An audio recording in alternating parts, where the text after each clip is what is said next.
네, 오늘 설교 말씀의 제목은 영적 예배의 의미입니다. 영적이다 또는 영적이라는 말을 여러분들께서는 어떤 의미로 또 어떤 그 단어의 의미로 좀 생각하시는지 한번 좀 여러분 머릿속에 한번 생각해 보시면 좋을 것 같아요. 영적이다.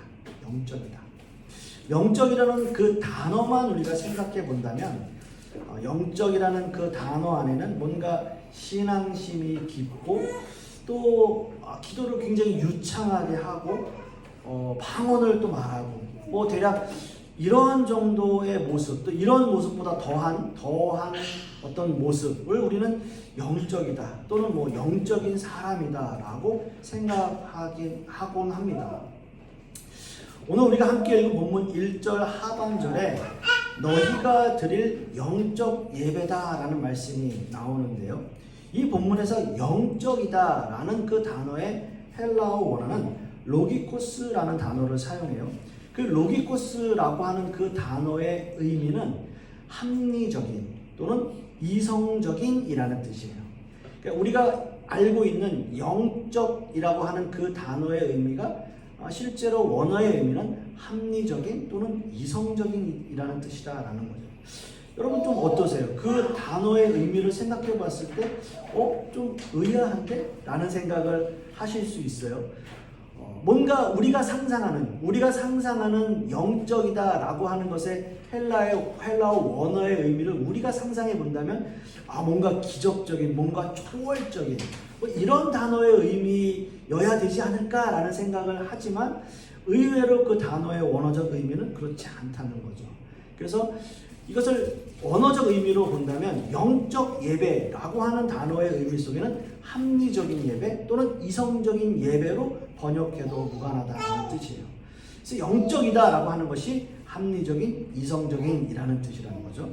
자, 여러분 이성적인 예배 또는 합리적인 예배라는 표현 여러분 들어보셨어요? 교회들에서 우리는 이성적인 예배를 드려야 됩니다. 이런 말 한번 들어보셨는지 모르겠어요. 영적인 예배라는 표현은 많이 들어보셨죠? 우리가 영적 예배를 드려야 됩니다. 우리는 영적으로 예배를 드려야 됩니다. 라는 이야기는 많이 들어봤지만 그런 교회 표현은 들어봤지만 이성적인 예배라고 하는 그 표현은 아마 여러분 거의 들어보시지 못했을 겁니다. 그래서 일반적으로 교회에서 이런 것을 영적이다라고 하는 것을 표현을 할 때 우리는 뭐 영적으로 하나 됩시다. 뭐 영적 예배를 드립시다. 또는 뭐 우리가 영적으로 하나 되는 교회가 됩시다라는 표현으로 이야기하죠. 그런 얘기는 못 들어보셨잖아요. 우리가 합리적인 예배를 드립시다. 우리가 이성적인 예배를 드립시다라고 하는 표현은 혹시 들어보신 적 있으세요? 없어요. 그런 표현은 없어요. 그렇습니다. 분명한 것은 영적이라는 원어의 의미에는 합리적인 또는 이성적인 그런 의미가 있다라고 하는 것을 여러분 오늘 설교 내내 머릿속에 기억해 주시기 바라겠습니다. 또 한 가지 우리가 기억해야 할 것은요. 한국 교회가 가지고 있는 어떤 선입견 같은 거예요. 뭐냐 하면 이런 질문 한번 드려볼까요? 영적인 사람은 그 사람이 이성적인 사람인가요? 영적인 사람은 이성적인 사람인가요? 한번 머릿속에 생각해 보세요. 한국 교회가 가지고 있는 선입견으로 생각해 본다면 영적인 사람은 결코 이성적이지 않아요. 우리가 가지고 있는 선입견은 그래요. 영적인 사람은 뭔가 감성적이고 뭔가 좀 막 기적적인, 초월적인이라고 그 단어를 생각하는 그런 어떤 범주에 있는 사람이 영적인 사람이다라고 우리는 생각하고 있어요. 영적인 사람이 이성적인 사람이다라고 하는 생각하는 사람은 별로 없다는 거예요. 그게 우리가 가지고 있는 영적인 또는 이성적인 사람에 대한 어떤 고정관념 같은 거예요. 아까 제가 말씀드렸듯이 영적인 사람은 뭔가 신앙심이 깊고 기도를 뭔가 유창하게 하고 방언을 말하고 뭔가 좀 훨씬 감정적인 사람이다라는 생각을 하게 되는 거죠. 하지만 분명히 말씀드리는 것은 영적인 사람은 가장 이성적인 사람이에요. 아니, 이성적인 사람, 영적인 사람은 가장 이성적인 사람이라고 제가 분명히 다시 한번 말씀드립니다. 자, 다시 한번 제가 말씀으로 돌아가 볼게요. 바울이 살던 시대는 기독교가 아직까지 체계적으로 교회에 자리 잡지 못한 시대였습니다. 교리적인 부분이나 신앙적인 부분도 마찬가지였어요. 따라서 교회 안에서 어떤 질서 없이 방언을 말하거나 병 고치는 행위를 하거나 또 예수님의 재림이 얼마 남지 않았다고 생각해서 자신의 재산들을 다 팔아서 사도들에게 가지고 오는 이런 여러 가지의 문제점들을 갖고 있었던 시대가 바로 초대교회 시대였고요. 어떤 특정한 교회를 이야기한다면 고린도 교회가 그런 열광적인 신앙의 모습을 보이는 대표적인 교회 중에 하나였습니다. 여러분 한번 생각해 보면요. 우리나라도 불과 몇십 년 전에만 하더라도 이런 일들이 많이 있었어요. 그래서 흔히 우리가 이야기할 때 그 시대, 60년대, 70년대 시대에는 그저 포대자루 하나 착 깔고 천막 하나 딱 치면 교회가 부흥하던 그런 시대였었어요. 그래서 그런 부흥 집회가 많이 일어나고 있었고 그 부흥 집회 안에서 귀신도 쫓아내고 기적도 일으키고 병도 고치고 하는 그런 은사 위주의 신앙들이 실제로 우리나라에도 엄청나게 일어났던 시대가 바로 그 시대, 부흥의 시대였습니다. 지금도 그런 교회들이 있기는 합니다. 바울은 고린도 교회의 그런 열광적인 모습들을 자제시키려고 노력했어요. 고린도전서 14장 19절 말씀을 보시면 그러나 교회에서 네가 남을 가르치기 위하여 깨달은 마음으로 5마디 말을 하는 것이 1만 마디 방언으로 말하는 것보다 나으니라 라고 말해요. 오늘 본문에서 말하고 있는 영적 예배가 바로 모두가 다 알아들을 수 있는 5마디, 즉 이성적 예배를 의미하고 있는 거죠. 우리가 생각하는 건 뭡니까? 우리가 생각하는 건 1만 마디 방언을 말하는 것을 생각해요. 영적이다라고 하는 것을 우리는 1만 마디 방언을 말하는 사람을 영적인 사람으로 생각하고 그것이 교회들이 가지고 있는 선입견이에요. 그러나 바울은 그렇게 이야기하지 않아요. 영적인 또는 영적인 사람, 또 영적 예배라고 하는 것은 깨달은 말로 5마디 할 수 있는 사람이라는 거예요. 알아들을 수 있는 말로 5마디 하는 사람, 그 사람이 영적인 사람, 즉 합리적이고 이성적인 사람이다 라고 하는 의미예요. 여러분 너무나 의아하죠? 사랑하는 성도 여러분, 이성적이지 못한 열광적인 종교 행태에서 나타나는 가장 큰 문제점은요, 신앙과 삶이 분리되어 버리는 거예요. 신앙과 삶이 분리돼요.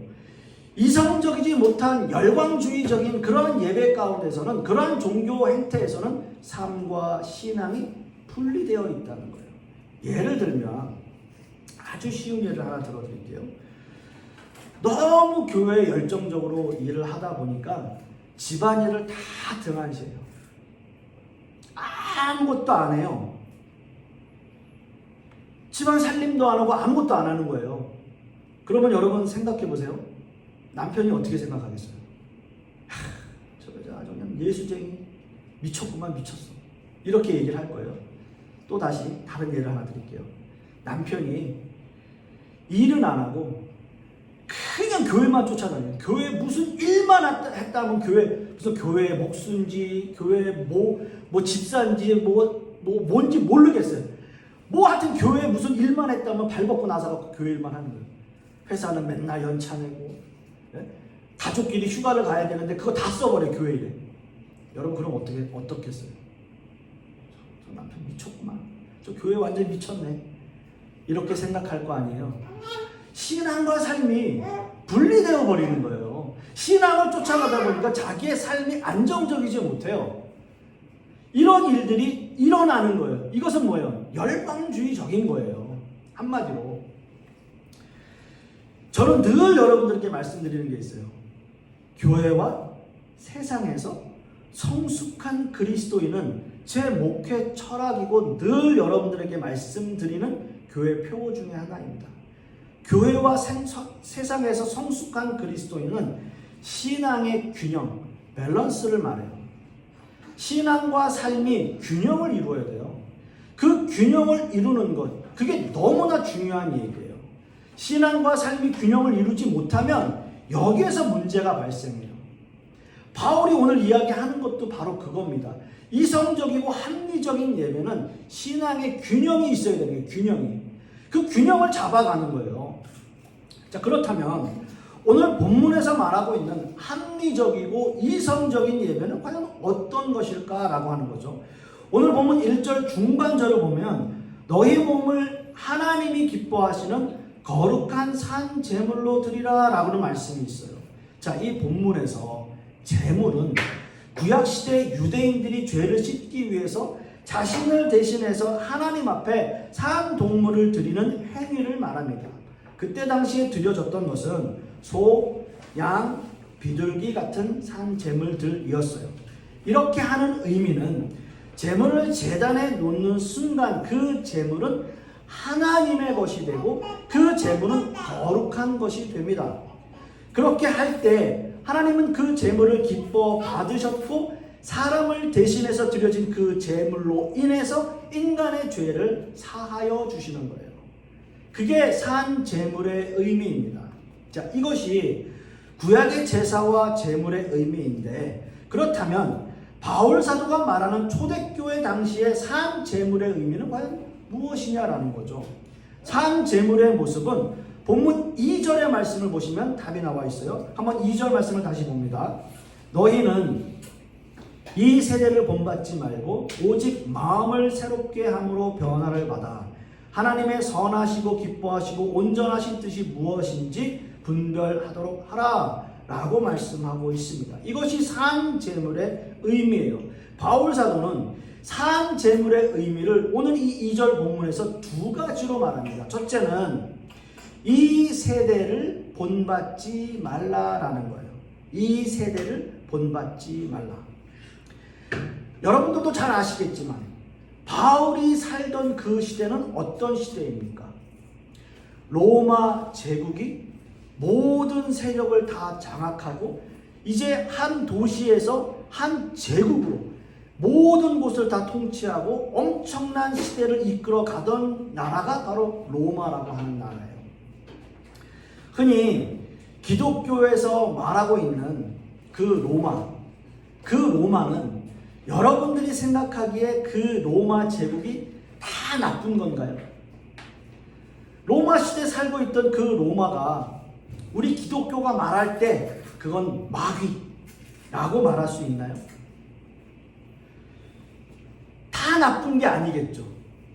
로마라고 하는 그 나라가 세운 여러 가지 정치나 경제나 문화나 아니면 무슨 길을 다 닦아놓은 그 모든 길을 로마로 통한다는 그 말처럼 그 길이나 그런 모든 것들 가운데서 나쁜 것도 있지만 좋은 것도 있을 거 아니에요.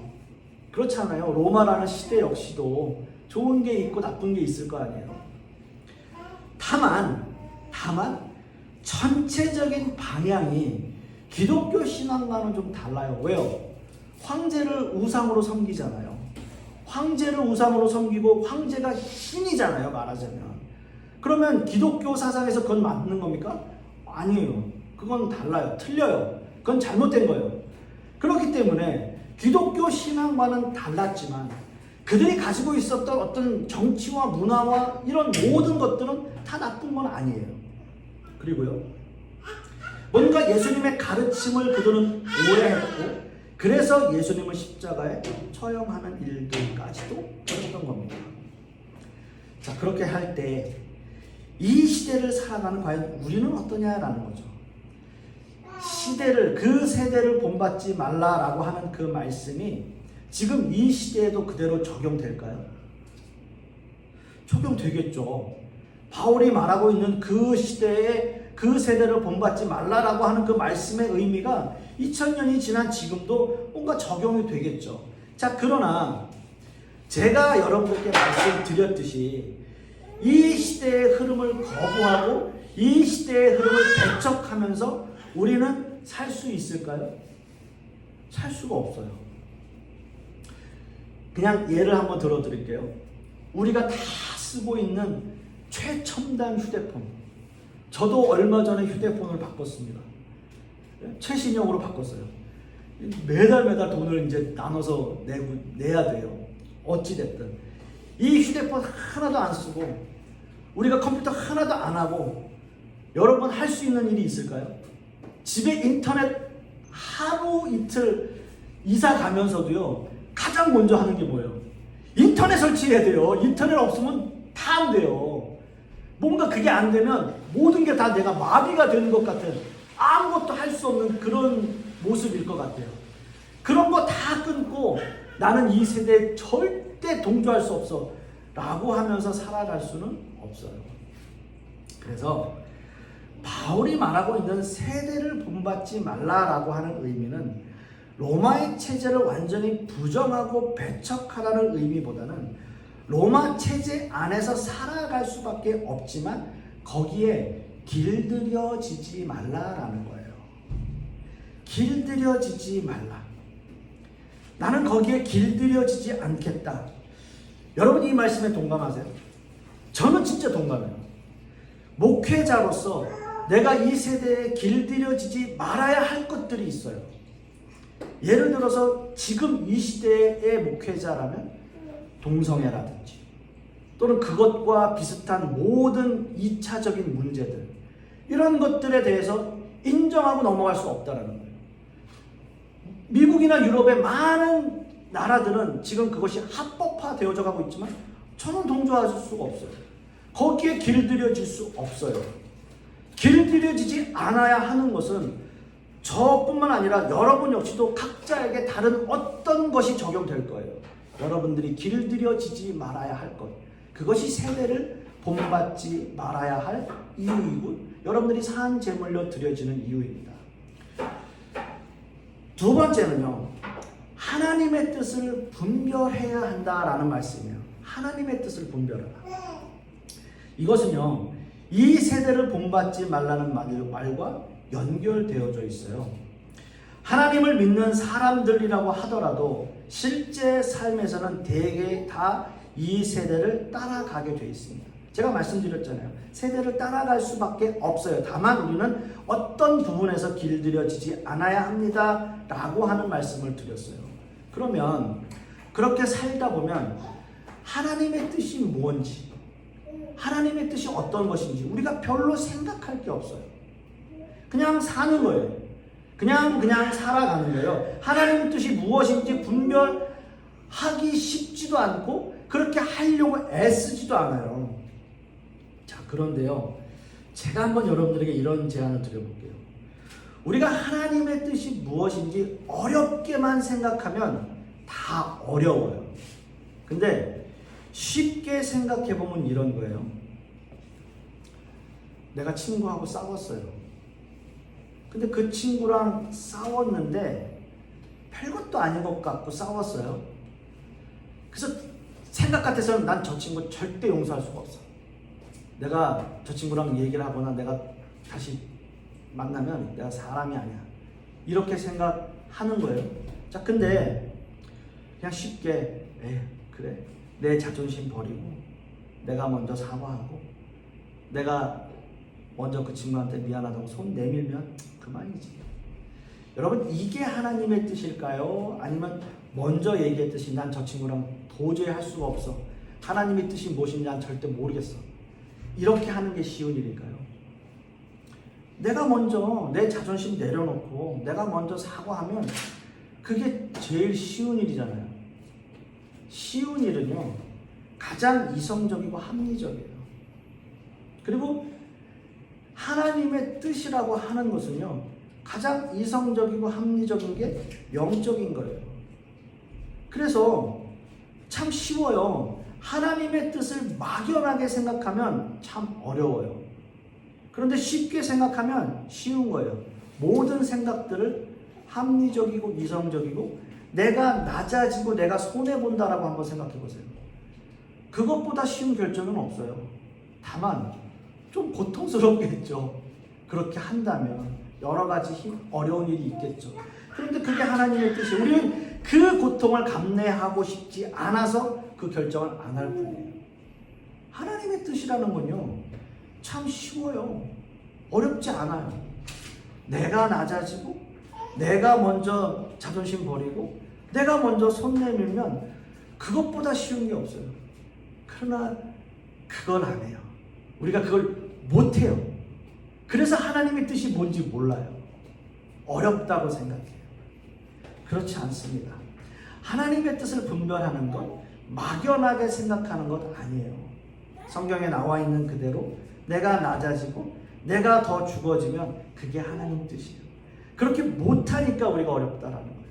말씀을 맺습니다. 사랑하는 성도 여러분, 바울은 신앙과 삶이 분리된 신자들에게 영적 예배, 즉 이성적 예배, 합리적 예배를 드려야 한다라고 말하고 있습니다. 이 말씀은 2000년을 지난 지금을 살아가는 우리에게도 똑같이 적용돼요. 여러분들의 일상에서 이성적인 예배를 드리기 위해서 이 시대에 길들여지지 않고 하나님의 뜻이 무엇인지 분별하고 여러분들을 산 제물로 드리는 저와 여러분들 되실 수 있기를 간절히 소망하겠습니다. 기도하겠습니다. 아버지 하나님 감사합니다. 오늘 말씀을 통해서 바울 사도가 우리에게 말씀하신 그 영적 예배, 그 영적 예배가 무엇인지 우리가 말씀을 통해서 다시 한번 생각해 봅니다. 그것은 합리적이고 이성적인 예배, 그 예배를 우리가 드릴 수 있도록, 또한 그 이성적 예배에 우리의 마음이 담겨질 수 있도록 주님께서 역사하여 주시옵시고, 그 말씀대로 살아가는 이번 한 주간 될 수 있도록 역사하여 주시옵소서. 이 모든 말씀 우리 주 예수 그리스도의 이름으로 기도하옵고, 이제는 우리 주 예수 그리스도의 은혜와 아버지 하나님의 극진하신 사랑과 성령님의 내주 교통하심이 오늘 말씀을 통해서 영적 예배의 의미를 깨닫기를 소망하는 우리 하나님의 백성들 머리 위에, 또 그 자녀들 위에, 그 사업과 직장 위에, 그리고 풍요로운 교회 위에 이제부터 영원토록 함께 있을지어다. 아멘.